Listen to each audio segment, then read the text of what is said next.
Wanderers, Remnant 2 is back. We have seen the new Dark Horizon DLC ahead of its launch, and we've got a lot to talk about. My name is Kodiak, this is Legacy Gaming, and today we're sharing new details about Remnant 2's third and final DLC, the Dark Horizon. As I said, both Livid and myself were lucky enough to get a hands-on preview of the new DLC.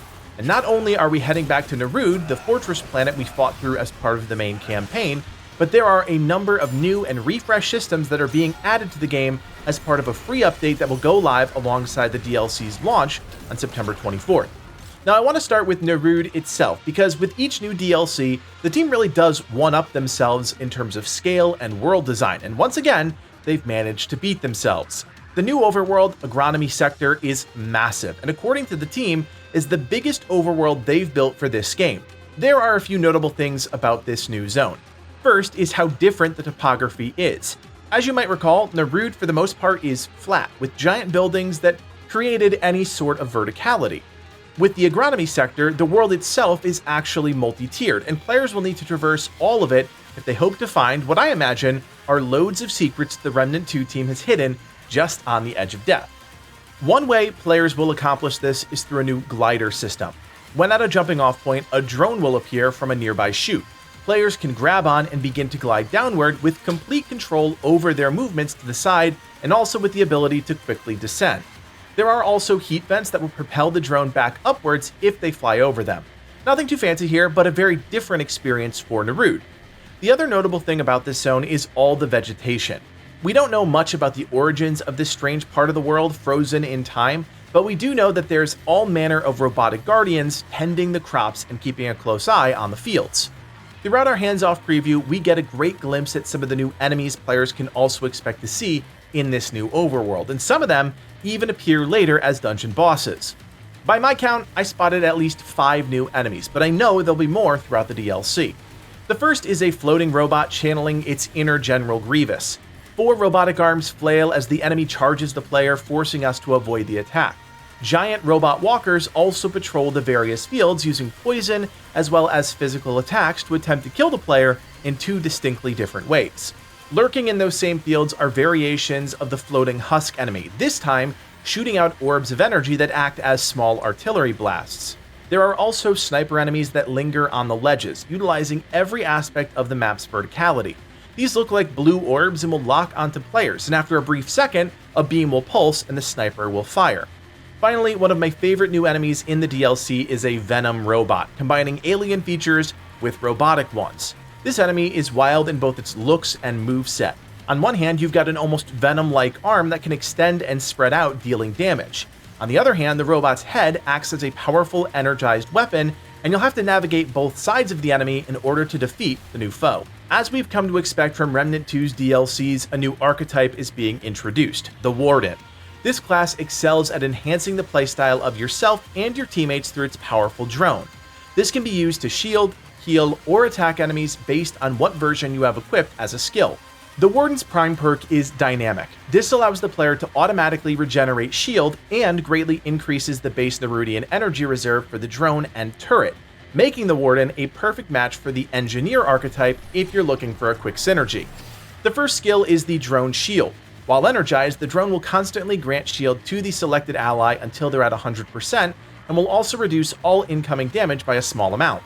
The second skill is the Heal Drone. This will constantly heal an ally until their health is fully restored, and passively grants a relic use speed buff.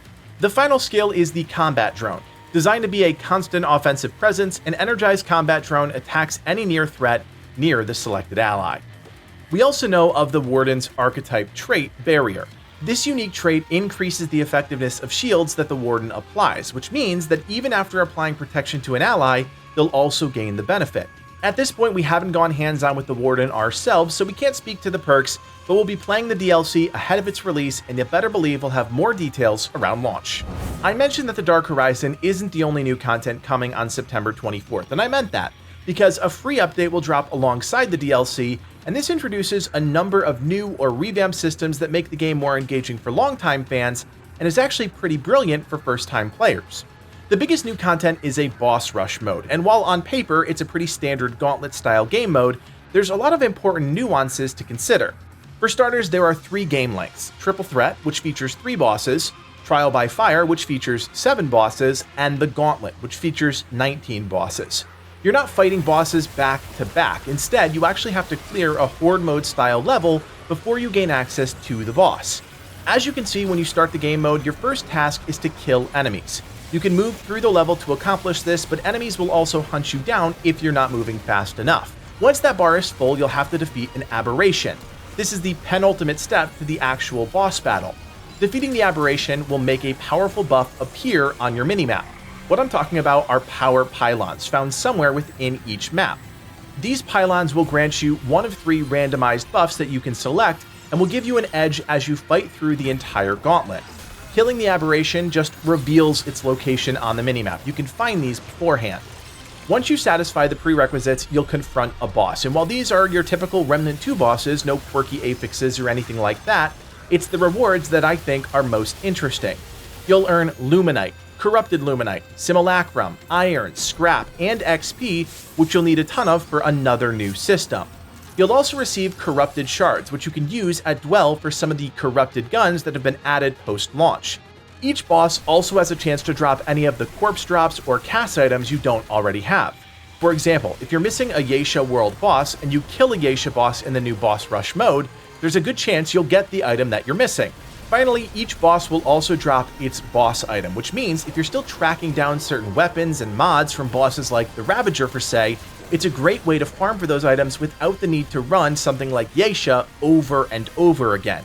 In Boss Rush mode, you'll end up netting way more rewards alongside those things that you might still need, which makes the mode a great way to farm up all sorts of different rewards. The free content update also introduces the new Prism system. You can purchase your first Prism from Dwell, but after that you'll need to play Boss Rush mode to unlock more. Think of these like blank slates that you can level up. Leveling up a Prism gives you the ability to select passive stat boosts, and these further increase the power level of your character. These augment the Fragment system and work hand in hand with that system's refresh. Fragments are no longer tied to relics. Instead, we're looking at a brand new UI where players can simply toggle on and off the relics that best suit their build. This makes things a bit more streamlined when choosing a relic and when determining what passive stats you want to enhance your character with. Relics plus Prism equal a ton of stat bonuses across offensive and defensive categories, so it's something you'll want to lean into early because all of this will translate into the new DLC content as well as the Boss Rush mode. So there you have it, your first look at the upcoming Dark Horizon DLC for Remnant 2. As always, Livid and I are so excited to be back in one of our favorite games of the last few years, and you better believe we'll have a slew of guides and videos ready to go for launch day on September 24th. So, if you're returning to the game, welcome back, and if you're new to Remnant, strap in because it's going to be one epic final ride. My name is Kodiak, and from everyone here at Legacy Gaming, thanks for watching, and play on.